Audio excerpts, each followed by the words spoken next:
c'est sain. C'est vrai que sain, on sait de quoi ça parle, voilà. Et le contenu, en fait, est très positif. Je ne suis pas du tout dans le déni, à aucun moment, dans ce que je raconte. En revanche, voilà, je parle des choses telles qu'elles sont. Bien sûr, c'est une maladie terrible.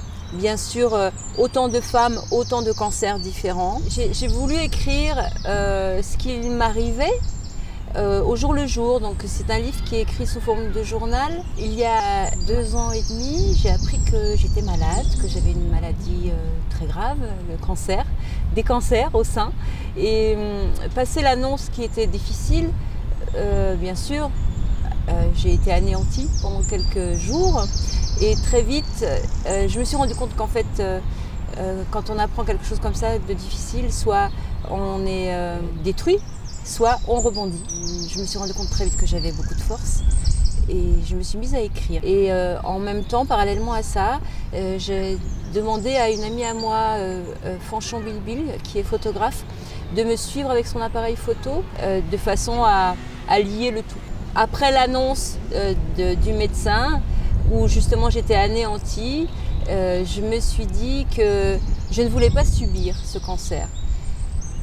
Il était arrivé en moi, voilà, il avait trouvé un double foyer parfaitement moelleux, très sympathique pour lui, mais voilà, maintenant il était bon de partir. Et donc je ne voulais pas subir, parce que je me suis dit que si je subissais, automatiquement c'était quelque chose de négatif et qui allait me manger. Donc j'ai inventé ce mot-là, je ne veux pas être dans la submission, voilà.